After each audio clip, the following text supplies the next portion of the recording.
Dan hari ini sebenarnya jadwalnya adalah jadwal untuk sosialisasi kegiatan guru penggerak. Jadi hari ini sekaligus digabung. Monggo nanti waktunya diatur lah.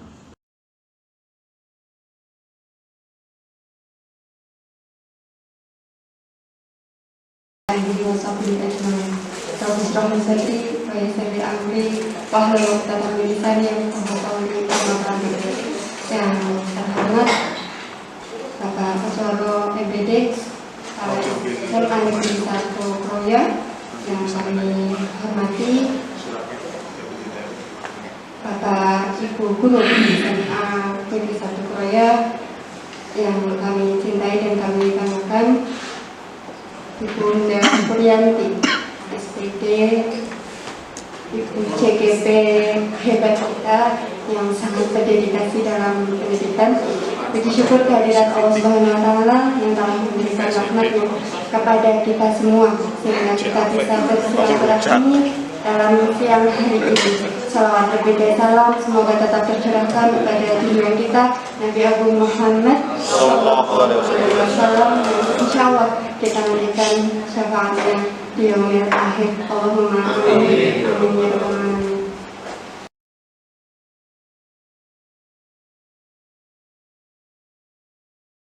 Bismillahirrahmanirrahim. Assalamualaikum warahmatullahi wabarakatuh. Terima kasih atas waktu yang diberikan oleh Pak Sumbing selaku Wakapolri SMA Negeri 1 Kroya. Terima kasih juga atas pendampingan oleh Ibu Ratna Ernawati dan tadi sepatah kata yang disampaikan. Terima kasih. Walaupun belum selesai, tapi saya perlu mengucapkan terima kasih kepada Bapak Ibu semua yang telah berkenan ada di ruangan ini untuk mengikuti sosialisasi modul 1 program pendidikan guru penggerak angkatan 4 Kabupaten Cilacap.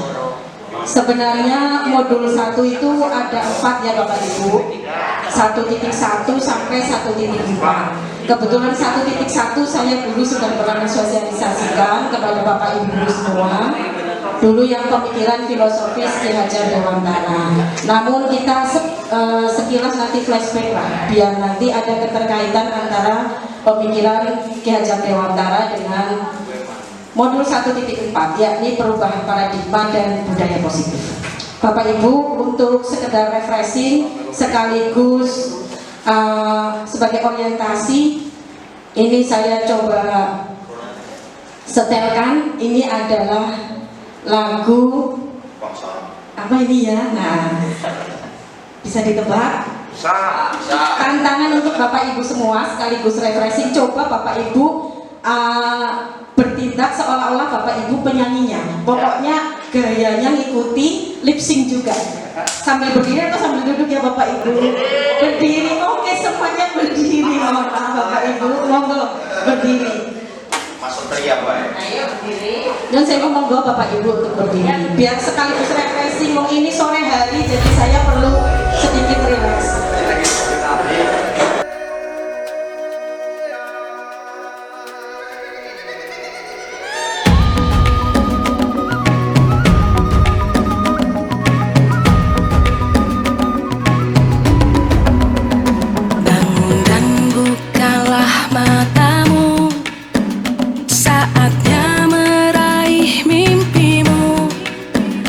Arahkan pandangan ke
sosialisasi saya tadi sudah saya sampaikan bahwa dulu modul 1.1 telah saya sosialisasikan kepada Bapak Ibu semua, yakni tentang pemikiran filosofis Ki Hajar Dewantara. Nanti sekelumit kita coba flashback agar nanti ada keterkaitan antara pemikiran filosofis Ki Hajar Dewantara dengan budaya positif yang nanti akan saya kupas. Kita buat kesepakatan dulu Bapak Ibu. Kebetulan ini kan sore hari. Nanti adzan jam berapa ya? Adzan asar 15 lebih. Ya ini muazzinnya 15 lebih, 15 persis. Ini sebenarnya memang tadi seperti disampaikan Pak Sugeng, saya memiliki 40, kalau di situ tertulis 51 slide Bapak Ibu. Namun karena ini sore hari dan nanti mungkin jam 15 tadi disampaikan akan ada adzan, kita kesepakatan Bapak Ibu bagaimana kira-kira. Nanti semisal saya akan mencoba mempersingkat sosialisasi saya. Maksudnya saya sesuaikan dengan waktu yang ada. Namun seandainya belum selesai, boleh break dulu tapi dilanjutkan sebentar begitu atau tidak Bapak Ibu? Boleh? Oke. Terima kasih. Ya kita kesepakatan seperti itu ya Bapak Ibu. Saya lanjut. Mohon maaf. Ya, tujuan dari sosialisasi saya adalah ini Bapak Ibu. Saya menginginkan kita semua, saya dan juga Bapak Ibu semua memahami konsep pemikiran Ki Hajar Dewantara yang nanti akan dihubungkan dengan konsep budaya positif. Yang berikutnya adalah kita semua mampu melakukan evaluasi dan refleksi, itu yang utama. Refleksi akan penerapan atau praktik disiplin yang dilakukan di instansi kita Bapak Ibu. Kemudian yang berikutnya adalah memahami peran kita sebagai guru dalam membangun budaya positif di sekolah. Nanti akan ada beberapa konsep yang kita explore. Di antaranya adalah konsep disiplin positif dan motivasi, kemudian keyakinan kelas, kemudian ada pemenuhan kebutuhan dasar, 5 posisi kontrol guru, dan segitiga restitusi. Mungkin sedikit banyak apa yang saya sampaikan ada hubungannya juga dengan psikologi pendidikan ya. Ini khususnya untuk Bapak Ibu guru BP. Semoga yang saya sampaikan tidak keliru, dan apabila ini suatu yang baru buat Bapak Ibu semua, semoga kita bisa belajar bersama juga. Flashback dulu Bapak Ibu, masih ingat ya? Dasar pemikiran filosofis Ki Hajar Dewantara. Makna dari pendidikan dulu apa Bapak Ibu? Menuntun. Kata kuncinya menuntun ya dulu ya Bapak Ibu. Ini flashback ya. Pendidikan adalah menuntun segala kekuatan kodrat yang ada pada anak. Kita ulangi lagi biar kita benar-benar terpatri di sini dengan ini ya. Menuntut segala kekuatan kodrat yang ada pada anak agar anak mencapai keselamatan dan kebahagiaan yang setinggi-tingginya sebagai manusia dan sebagai anggota masyarakat. Kata kunci yang dulu kita kupas itu adalah menuntun dan kekuatan kodrat. Kodrat itu kodrat alam dan kodrat zaman. Kodrat alam itu ya kodrat alam di mana dia bertumbuh. Ada hubungannya juga dengan sosiokultural budaya. Kemudian tempat dia dilahirkan, tempat dia hidup, termasuk potensi yang ada pada dirinya. Itu juga kodrat alam. Kodrat zaman sekarang kita living in digital era Bapak Ibu. Ini kodrat zaman kita sekarang. Mau tidak mau berarti kita harus menyesuaikan ini kekuatan kodrat. Ini kekuatan kodrat ya, sehingga kita harus menyesuaikan juga, menuntun anak ya, menuntun segala kekuatan kodrat yang ada pada diri anak. Saya lanjut. Dulu kita buat ringkasan ya, menuntun itu lebih ke memfasilitasi. Maksudnya apa? Berarti tidak ada apa ya Bapak Ibu, lebih ke seperti ngomong anak-anak, sama seperti pada saat kita ngomong anak kita sendiri Bapak Ibu. Kemudian kodrat alam nanti penerapannya, kontekstualisasinya di sekolah itu ada self assessment, penilaian diri. Nah ini untuk guru BP kan sudah melakukan ini. Kita pun harus bisa menerapkan dari hasil self assessment yang dihasilkan atau yang diangkat yang sudah disebarkan oleh BP ya. kemudian ada menemukan passion, potensi, bakat, minat, agar memproyeksikan anak bisa memproyeksikan diri di masa depan. Kemarin sudah saya sampaikan kepada Bu Yohan, itu Bu Yohan kan sudah mengeluarkan angket tentang kecerdasan majemuk. Itu kan penilaian bakat ya, lebih ke bakat. Ternyata tidak hanya bakat saja, jadi kita perlu memberikan angket terkait dengan minat. Jadi bakat dan minat dua-duanya kita gali dari diri anak, yaitu sampai kemudian selamat dan bahagia. Itu maksudnya adalah keadaan yang memiliki rasa bahagia, kepuasan batin, tingkat stres rendah, kemudian secara fisik dan mental sehat, serta menjaga kualitas hidup baik. Terus satu hal, bermain, kodrat bermain ini untuk anak-anak SMA lebih diarahkan ke berkarya. Makanya kemarin Bu Nia pada saat mengisi materi tentang project based learning, Bapak Ibu, kita memang harus menyiapkan diri kita untuk pembelajaran proyek. Mau tidak mau kita harus menerapkan itu juga kalau kita mengikuti kurikulum baru. Oke, sekarang apa sih keterkaitan antara pemikiran filosofis Ki Hajar Dewantara dengan pelaksanaan budaya positif di sekolah? Bapak Ibu, dulu saya sampaikan guru itu, pendidik itu seperti seorang petani yang mengolah yang menuntun tumbuhnya jagung atau padi. Yang dilakukan oleh petani adalah memperbaiki kondisi tanah, kemudian memelihara, memberi pupuk, menyirami, membasmi ulat-ulat ataupun jamur. Ini yang dilakukan oleh petani. Dan di dalam biji jagung dan padi telah ada kualitas mereka sendiri-sendiri, sama dengan anak didik kita, Bapak Ibu. Berarti kita sebagai pendidik pun nanti akan sebagaimana mengolah dan menuntun tumbuhnya anak itu, sebagaimana ini petani yang menuntun tumbuhnya jagung atau padi. Ada pernyataan dari Ki Hajar Dewantara yang seperti ini, Bapak Ibu. Jadi anak itu memiliki potensi kualitas sendiri, ya, sehingga mereka pendidikan perlu diarahkan agar anak itu merdeka dalam belajar. Namun di mana ada kemerdekaan, disitulah harus ada disiplin yang kuat.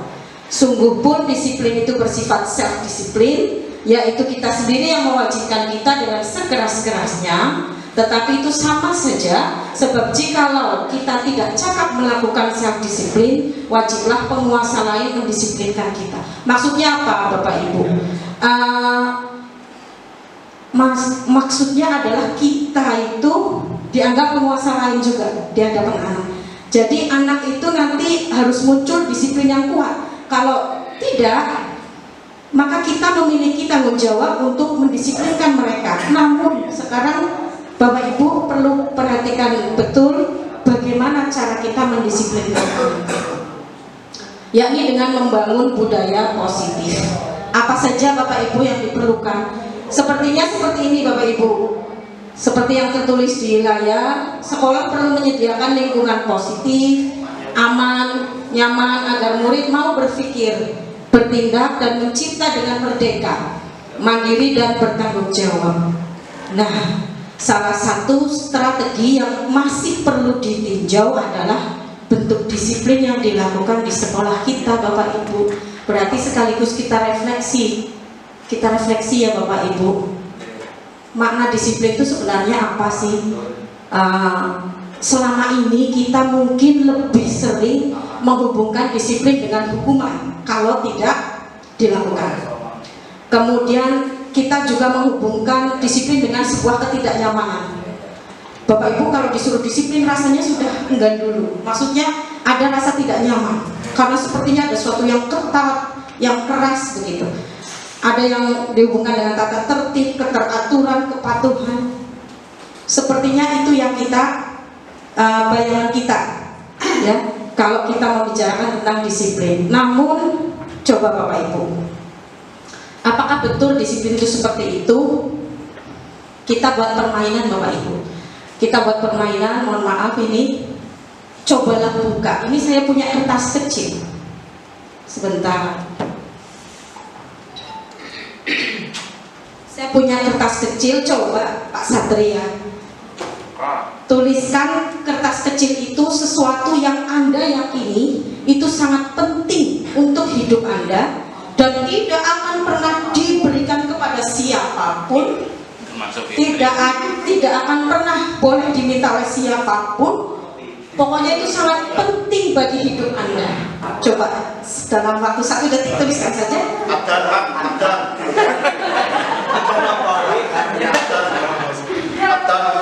Oh, jangan ditutupi ya Pak Marno, jangan tahu ya. Terus taruh di tangan Anda. Pak Satria kesini, Pak Satria sama Pak Marno. Ini contoh ya Bapak Ibu. Kalau semuanya nanti takutnya waktunya terlalu banyak. Pak Marno sini, Pak Marno, mau minta maaf. Madep sana Pak, madep kamera itu di depan. Pak di sini dong. Coba dipegang erat, jangan sampai siapapun boleh mengambilnya ya Pak Satria. Nah, Pak Marno mau pokoknya dengan segala macam cara harus mendapatkan kertas itu karena itu penting buat Pak Marno. Coba dipraktekkan dalam setengah menit saja Pak. Dari cara halus dulu. Aku lebih baik sama apa itu. Apa itu kita ini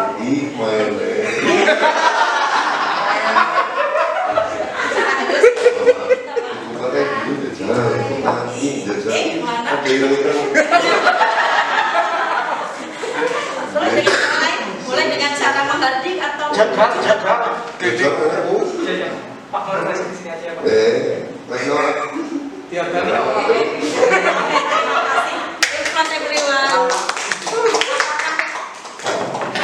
Apakah kertas itu bisa berhasil direbut Pak Marno? Tidak. Ini miskonsepsi yang harus kita ketahui Bapak Ibu. Dalam kontrol teori, ya sebentar ini tadi. Ini adalah ilusi Bapak Ibu ternyata. Ilusi bahwa selama ini kita yakin yang kita pahami adalah guru mampu mengontrol murid. Tapi ternyata apa yang oleh seorang murid pegang teguh sebagai suatu keyakinan yang dia anggap benar tidak akan boleh diminta oleh siapapun. Tidak akan boleh dirusak, diganggu atau dikendalikan oleh siapapun. Ini berdasarkan Dr. William Glasser. Ini ada dalam teori beliau tentang kontrol. Ini harus kita pahami Bapak Ibu. Ini mindset ini yang harus kita rubah. Jadi adanya ilusi bahwa guru mengontrol murid, kemudian ilusi bahwa penguatan positif itu efektif dan bermanfaat, ilusi bahwa kritik dan membuat orang merasa bersalah itu menguatkan karakter. Bapak Ibu, ada kalanya kita mengatakan secara sopan, halus, ini nyelekit, iya atau tidak Bapak Ibu? Saat kita ngomong itu ke anak, itu anak menjadi merasa bersalah. Kita mungkin menganggap itu akan menguatkan karakter mereka karena mereka jadi tahu kesalahannya. Tapi apakah betul? Ternyata kita perlu merubah mindset kita Bapak Ibu. Ilusi bahwa orang dewasa memiliki hak untuk memaksa. Itu yang kita mungkin masih lakukan dalam kita menerapkan budaya positif. Bapak Ibu, kita tidak dapat memaksa murid untuk melakukan sesuatu. Bujukan itu untuk mempengaruhi murid, suatu saat akan murid pahami, sehingga malah mereka mungkin habis itu tidak akan melakukan sesuai dengan bujukan kita. Mungkin awalnya di belakang saat kita tidak tahu, tapi setelah sekian lama bisa jadi mereka belak-belakan di depan tidak mengikuti bujukan. Mungkin memang sengaja, betul, itu sengaja mereka lakukan. Kita harus tahu apa tujuan mereka melakukan itu. Jadi jangan langsung melihatnya buruk. Kemudian ternyata yang bisa mengontrol diri kita sendiri adalah ya diri kita sendiri. Yang bisa mengontrol Pak Satria ya hanya Pak Satria sendiri. Dia kan tetap bersikukuh tadi tidak memberikan kertas itu pada Pak Marno. Hanya Anda yang bisa mengontrol diri Anda sendiri.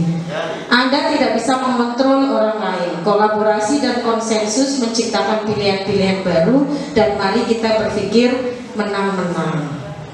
Oke, ini kontrol teori. Tokohnya namanya Dr. William Glasser. Mari kita coba geser, kita coba ubah mindset kita, paradigma lama tadi stimulus respon menjadi teori kontrol. Kita ya seperti itu Bapak Ibu. Sekarang terkait dengan makna disiplin itu sendiri Bapak Ibu. Disiplin itu sebenarnya dari bahasa Latin, disiplina. Ini akar katanya sama dengan disiplin yang artinya murid. Kalau arti dari disiplina itu sendiri adalah belajar, maka harus ada motivasi intrinsik ya Bapak Ibu. Disiplin, karena disiplin itu artinya belajar, maka seorang yang disiplin itu kalau dia bisa melakukan sesuatu itu motivasinya dari dalam, motivasi intrinsik ya. Sehingga disiplin diri itu berarti mengontrol diri untuk memilih tindakan yang mengacu pada nilai-nilai yang dihargai. Nah, sebagai pendidik tujuan kita adalah menciptakan anak-anak yang memiliki disiplin diri sehingga mereka bisa berperilaku untuk mengacu pada nilai-nilai kebajikan universal dan memiliki motivasi intrinsik. Ini tugas kita Bapak Ibu. Jadi cara kita mendisiplinkan mereka itu dengan memunculkan motivasi intrinsik mereka, bukan memaksa mereka dengan bujukan kita. Itu tidak akan muncul motivasi intrinsiknya, itu hanya motivasi ekstrinsik. Nah, sebenarnya ada 3 motivasi dari perilaku manusia. Bapak Ibu ada di ruangan ini karena mungkin tadi ada undangan dari Pak Sunggi. Ada yang alasannya seperti itu. Ada yang alasannya karena menghindari ketidaknyamanan. Nanti kalau saya tidak datang ya gimana gitu. Saya akan dipandang gimana sama Pak Sunggi gitu. Ada yang karena ingin mendapatkan penghargaan. Wah, saya mau datang lah, kasih di ruang serbaguna, saya mau ikut lah. Nanti kan Pak Sugeng lihat saya rajin gitu. Ada juga yang dengan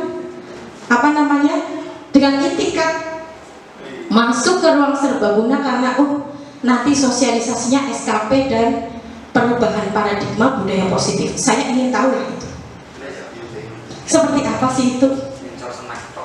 Yang motivasi intrinsik yang mana Bapak Ibu? Yang nomor 3. Jadi menjadi orang yang mereka inginkan dan menghargai diri sendiri dengan nilai-nilai yang mereka percaya. Ini Bapak Ibu motivasi intrinsik yang harus kita tumbuhkan di anak. Nah, tujuan dari disiplin positif adalah menanamkan motivasi yang intrinsik itu tadi Bapak Ibu, yang ketiga pada diri murid, untuk menjadi orang yang mereka inginkan dan menghargai diri dengan nilai-nilai yang mereka percaya itu benar. Lalu bagaimana kita menanamkan itu pada murid? Bapak Ibu, di kelas maupun di sekolah kita coba buatlah keyakinan kelas, keyakinan sekolah, kesepakatan, istilah lainnya begitu. Jadi mungkin kita bisa sedikit menggeser istilah peraturan dengan kesepakatan. Walaupun mungkin secara tertulis masih ditulis peraturan, tapi pembentukannya adalah dengan melalui kesepakatan. Maksudnya apa? Diciptakan dan disepakati secara bersama. Mengapa begitu Bapak Ibu? Karena akan muncul motivasi intrinsik. Bagaimana? Siapa? Semua warga berkontribusi. Bapak Ibu yang masuk kelas 11 MIPA 1 sampai 11 IPS 4, saya mengajar bahasa Inggris di sana. Mungkin Bapak Ibu mirsani di papan tulis atau di kertas di depan ada seperti ini ya Bapak Ibu. Ada, oke. Ini saya sedang mencoba membuat keyakinan kelas. Saya awali mereka dengan membayangkan dulu kelas impian mereka seperti apa. Ya, memang formatnya dengan diskusi. Kelas impiannya ini contoh.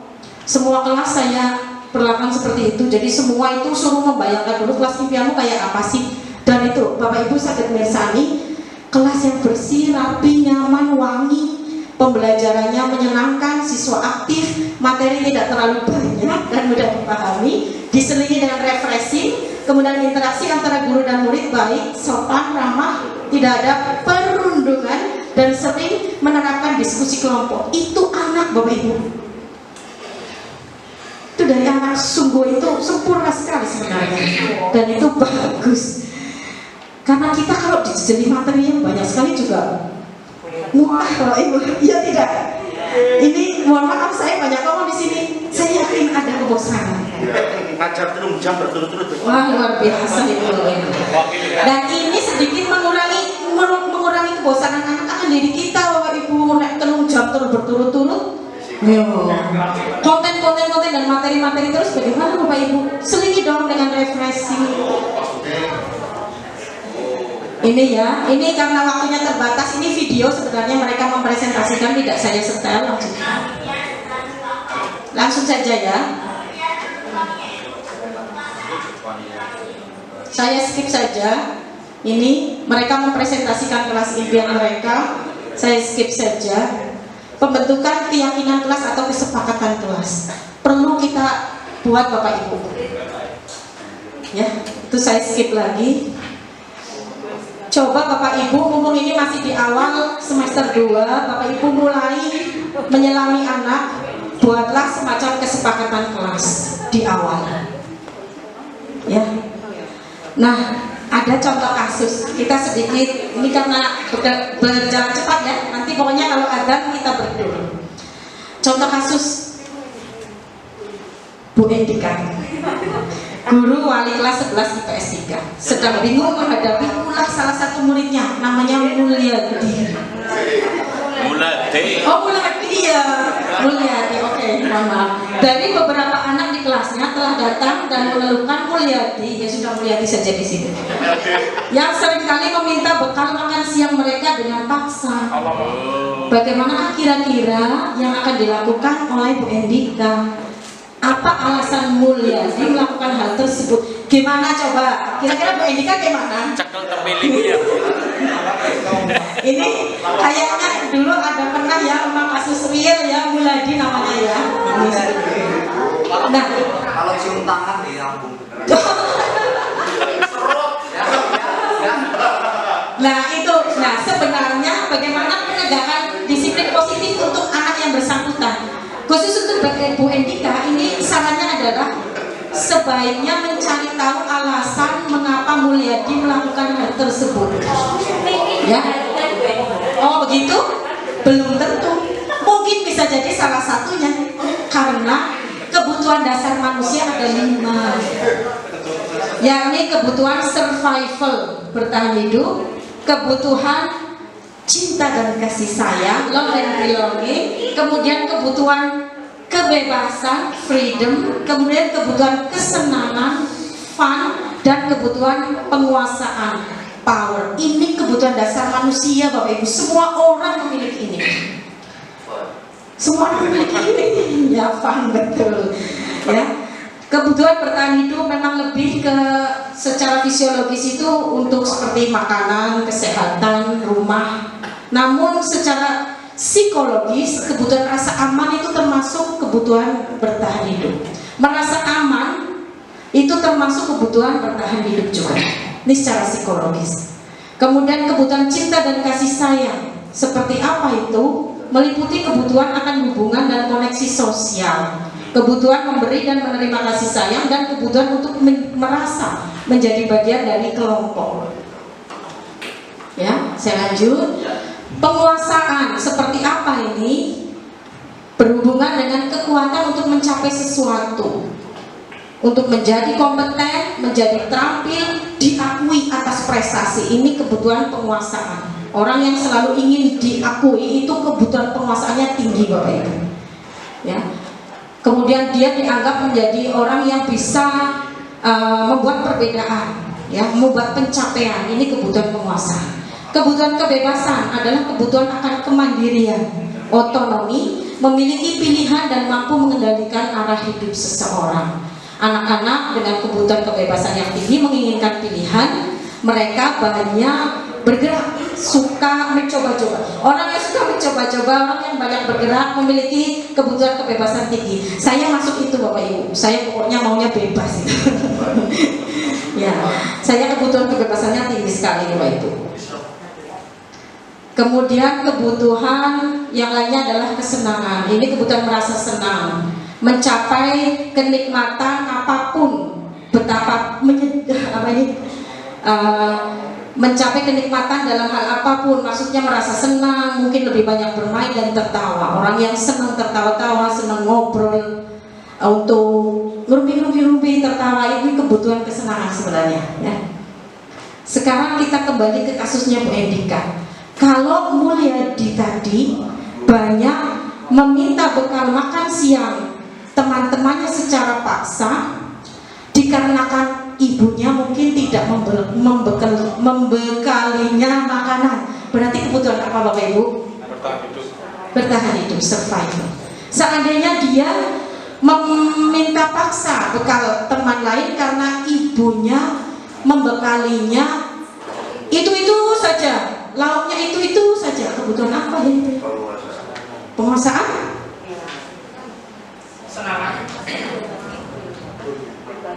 Kebebasan, biar tidak bosan, bervariasi.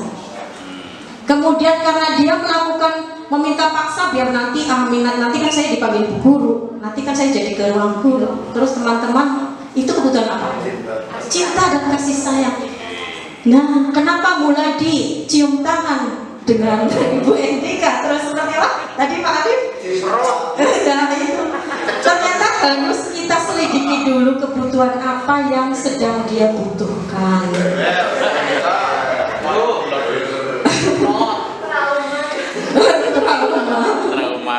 Ya, oke. Semua orang senantiasa akan berusaha untuk memenuhi kebutuhannya dengan berbagai cara, Bapak Ibu. Bila mereka tidak mendapatkan kebutuhannya dengan cara positif, bila anak tidak mendapatkan kebutuhannya dengan cara positif, anak akan memilih melakukan cara negatif. Tidak hanya anak, kita pun kadang seperti itu. Seorang murid yang tidak begitu berhasil secara akademik, mungkin kebutuhannya akan kekuasaan tidak terpenuhi di sekolah. Oleh karena itu, mungkin dia akan mencoba memenuhi kebutuhan kekuasaannya dengan mencoba mengatur orang lain di lapangan bermain, atau bahkan menyakiti mereka secara fisik. Nah, sebagai guru, kita dapat melibatkannya dalam kegiatan yang bisa memberikan peluang anak tersebut untuk mencapai pencapaian yang berarti. Mari Bapak Ibu kita refleksi dengan apa yang sudah kita lakukan selama ini dalam menerapkan budaya positif. Bila guru dapat membangun interaksi yang memberdayakan dan memerdekakan murid, maka murid akan meletakkan dirinya sendiri sebagai individu yang positif dalam dunia berkualitas. Karena mereka menghargai nilai-nilai kebajikan. Dunia berkualitas itu apa sih ya Bu? Pak, seperti album kenangan Bapak Ibu, itu ada satu tempat di memori kita itu di mana itu perlu diingat. Di situ hal-hal baik yang selalu ada. Dunia berkualitas. Nah, terus konsep apa lagi yang harus kita ketahui untuk membangun budaya positif tadi? 5 posisi kontrol guru Bapak Ibu. Tadi 5 kebutuhan dasar manusia. Posisi kontrol guru juga ada 5. 1 sebagai penghukum, 2 sebagai pembuat orang merasa bersalah, 3 sebagai teman, 4 sebagai pemantau, dan 5 sebagai manajer. Yang manakah yang paling baik untuk seorang pendidik Bapak Ibu? Manajer. Ini perbedaannya seperti ini. Sebagai penghukum seperti apa? Sukanya menghadik, menunjuk-nunjuk, menyakiti, menyindir. Pembuat orang merasa bersalah, berceramah, ngomongnya tak halus tapi nyelekit itu. Kemudian sebagai teman itu suka membuatkan apa namanya ini ya bahasa teman lah. Bahasa teman seperti dengan murid seperti dengan teman. Kemudian pemantau itu menghitung dan mengukur. Nah, aturannya apa? Itu pemantau. Kemudian sebagai manajer ini banyak mengajukan pertanyaan-pertanyaan, namun untuk menemukan solusi. Yang sebagai manajer itulah yang nanti bisa memunculkan motivasi intrinsik Bapak Ibu. Mari kita memposisikan kontrol kita untuk lebih banyak sebagai manajer. Dampaknya bagi murid apa? Nanti murid bisa mengevaluasi diri bagaimana menjadi diri yang lebih baik. Ya, ini biar agak cepat ya. Kemudian ini, jadi intinya dari 5 posisi kontrol guru itu pokoknya sebagai manajer lah itu yang sebaiknya kita terapkan. Kita juga kadang-kadang memposisikan kita sebagai teman dan pemantau. Namun sebagai manajer itu harus bisa menyempurnakan semuanya. Jangan memposisikan diri kita banyak di penghukum dan membuat orang merasa bersalah, Bapak Ibu, karena nanti itu tidak memunculkan motivasi intrinsik, itu hanya motivasi ekstrinsik saja yang nanti hanya dalam waktu sekian lama saja itu sudah hilang, anak sudah tidak menggubris kita. Nah, kalau ada pelanggaran yang dilakukan oleh murid, apa yang kita lakukan Bapak Ibu? Ini prinsip segitiga restitusi. Apa sih itu? Bapak Ibu, ini saya agak gerak cepat ini. Iya, mohon maaf ya. Nanti mungkin untuk lebih mendalam lagi hubungi nomor 08132700. Japri ke WA itu atau hubungi kontak person atas nama Puryanti begitu. Ini sementara saya gerak cepat saja, begitu ya Pak Sugi? Oke ya. Oke. Segitiga restitusi, langkahnya ada 3 Bapak Ibu. Menstabilkan identitas, memvalidasi tindakan yang salah, kemudian menanyakan keyakinan. Ini saya agak cepat saja. Menstabilkan identitas contohnya seperti apa? Bahwa setiap orang bisa bersalah. Kalau ada anak salah atau melanggar aturan, kita hadapi mereka dan kita sampaikan saja, oh ya memang semua orang bisa bersalah, saya juga bisa seperti itu. Ini hanya untuk menstabilkan identitas agar anak tidak merasa terintimidasi, tidak merasa bersalah, tidak. Tapi nanti habis itu kita validasi tindakan mereka. Padahal kan kamu bisa melakukan yang pasti kamu punya alasan ya melakukan itu. Coba apa alasannya? Ini contoh-contoh pertanyaannya. Nah nanti kalau mereka, kalau jawabannya iseng, bagaimana? Nah kita kembalikan, tanyakan keyakinan. Apa yang kita percaya? Sekolah ini sudah menyepakati apa? Kesepakatan sekolah ini apa? Peraturan yang sudah tertulis di sekolah itu apa? Nah kita menanyakan keyakinan mereka. Ini adalah contoh. Ini mohon maaf, ini saya setel kalau ini ya. Hari ini ada praktek segitiga restitusi. Ini tugas saya sebenarnya, tapi ini langkah-langkahnya. Assalamualaikum warahmatullahi wabarakatuh. Saya Puryanti, calon guru penggerak angkatan 4 Kabupaten Cimacan, Jawa Tengah. Masih mengajar Puryanti SPD, mengajar praktik anak dan amati SPD. Pada video kali ini saya akan demonstrasi kontekstual budaya positif melaksanakan praktik segitiga restitusi.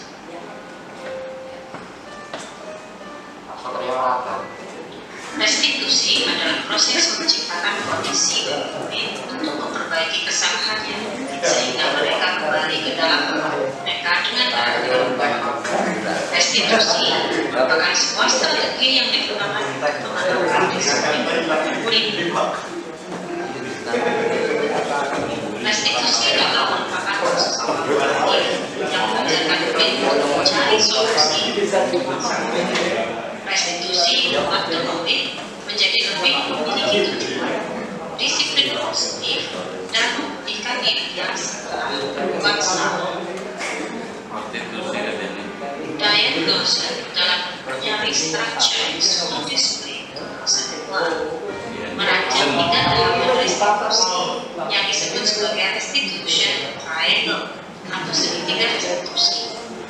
Dan 3 tahapan segitiga restitusi adalah: pertama, menstabilkan identitas, yang kedua, validasi tindakan yang salah, dan yang ketiga, menanyakan keyakinan. Nah, ayo kita simak Bapak Ibu, ini praktek segitiga restitusi. Kesalahannya murid membuang sampah sembarangan. Membuang sampah sembarangan. Berdasarkan skenario memang, tapi seperti ini prakteknya. Selamat menyaksikan. Mohon maaf, artisnya mungkin kurang kerennya. Khususnya artis yang gurunya. Kan kemarin kamu tugasnya kan udah belum, masih ada yang kurang. Kamu sih belum ya? Kemarin aku udah buat tapi baru 1 halaman, tapi terus aku lihat lagi jadinya aneh gitu loh. Kamu udah dapat deh? Belum sih, dalam video yang doang, juga belum jadi. Soalnya kemarin kata Pak itu terakhir hari ini, aku belum bikin kamu foto. Iya gitu ini. Belum judulnya. Terus kemarin kader itu yang Adiata, kamu kader apa? Kader tanda tangan. Disuruh ngapain aja? Suruh ngecek untuk masih. Udah? Kamu sih? Suruh ngobrol para.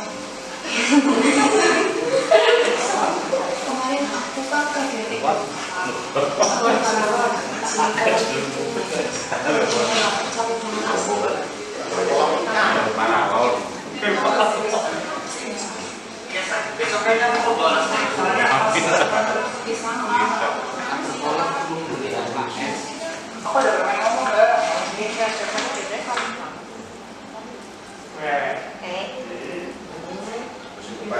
Kalian jangan buang sampah sembarangan, udah makan sambil jalan lagi.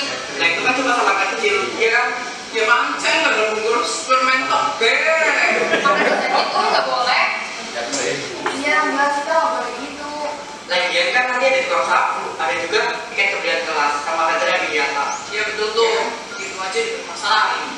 Ya nggak boleh lah. Kita kan harus mencintai bumi ini. Orang kayak kalian yang bikin bumi tetap kotor. Tuntut para nila. Ya sekali kali kita tidak.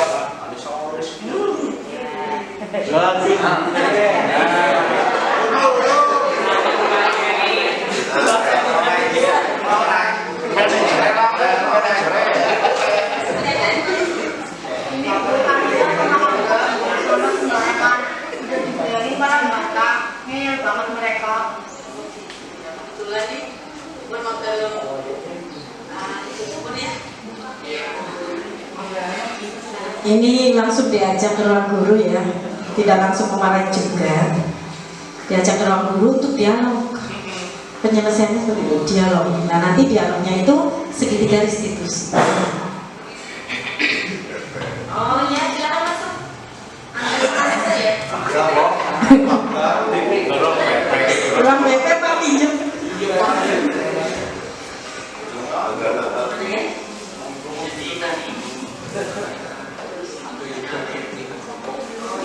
Jadi saya lihat kamu lagi cakep-cakep sama tapi si Mila bilang tadi ada sesuatu yang baru saja kamu lakukan. Mau sama sembarangan gitu. Kan itu cuma sama kecil. Kecil. Apa ya? Sama apa ya? Cuma aja. Permen. Dan uang sembarangan puas deh. Kayaknya saya juga tak pernah melakukan itu. Kayaknya saya pernah melakukan Alasan itu. lain melakukan itu. Alasan lain. Bagian kan kita juga ada tiket kemudian kelas, juga ada kader yang dinyatakan ya. Jadi nanti otomatis Itu alasan anak. Oke.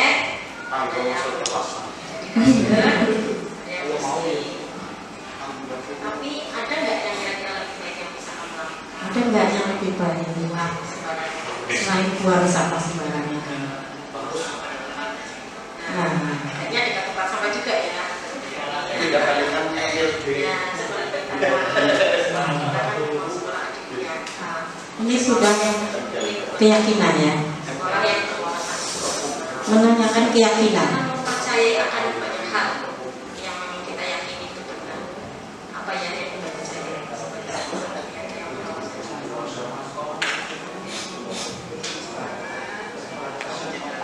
Anak tahu solusi sendiri. Jadi solusi justru datang dari anak. Berarti kamu tadi tidak mengikuti kesepakatan kita dong. Terus nanti habis dari sini kira-kira apa yang kamu lakukan? Nah, solusi. Gitu. Kedepannya lagi sih.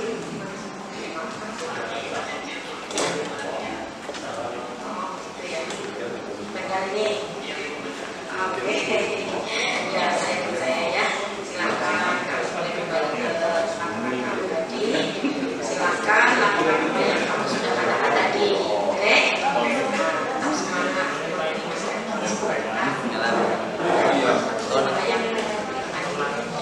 Itu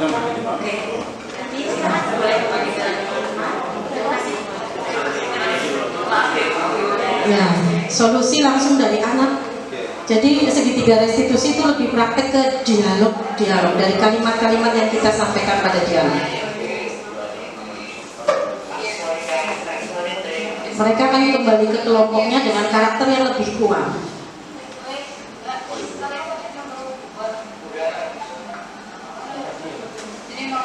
Nah, karakter yang lebih kuat. Nah, sampai sama organik, pokoknya seperti itu ya.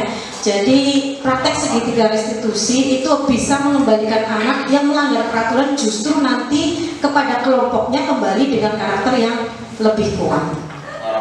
Bapak Ibu, kita praktekkan ya dalam membangun budaya positif di sekolah kita. Kita refleksi kembali bagaimana kita telah membangun budaya positif di sekolah kita selama ini. Terus coba konsep-konsep yang kita sekelumit tadi kita coba eksplor bersama, kita coba praktekkan. Insya Allah nanti betul karakter profil pelajar Pancasila akan bisa kita wujudkan Bapak Ibu. Ingat pesan saya, hidup adalah tentang perjuangan dan perubahan Bapak Ibu. Di saat kita berhenti berjuang namun berubah menjadi lebih baik, Bapak Ibu refleksi, ada yang salah dalam hidup kita ya. Maka lakukanlah perjuangan dan berubah kita ke arah yang baik itu akan betul-betul berdasarkan hal yang baik dan benar ya. Kita tidak harus menunggu tahun berganti untuk berubah menjadi lebih baik. Kita memiliki kemampuan untuk berubah kapanpun kita mau. Cukup satu yang kita ingat, bahwa perubahan itu butuh proses, maka lakukanlah sekarang sebelum kita habis waktu. Begitu Bapak Ibu. Nah, mari kita ubah paradigma kita coba ubah mindset kita untuk membangun budaya positif seperti apa yang terbaik. Ini demi memajukan pendidikan. Ini saya skip langsung ya, sebenarnya ini lagu juga nih bagus. Saya skip saja ya. Ya oke. Ini lagu semua murid, semua guru Bapak Ibu. Ini sebagai, coba mau disetel? Saya setel awalnya saja.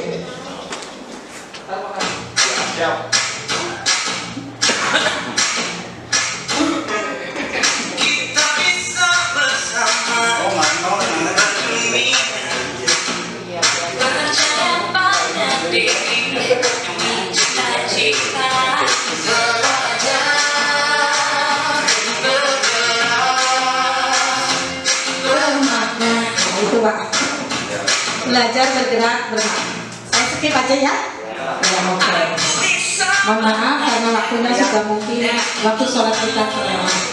Mari Bapak Ibu kita berjuang untuk negeri kita bangun pendidikan, kita coba refleksi akan budaya positif yang sudah kita terapkan selama ini di sekolah, kita perbaiki, kita berubah, belajar, bergerak, bermakna, agar nanti profil pelajar Pancasila bisa terwujudkan. Terima kasih, sekian dari saya, mohon maaf atas segala kekurangan. Wabillahi taufiq wal hidayah. Wassalamualaikum warahmatullahi wabarakatuh.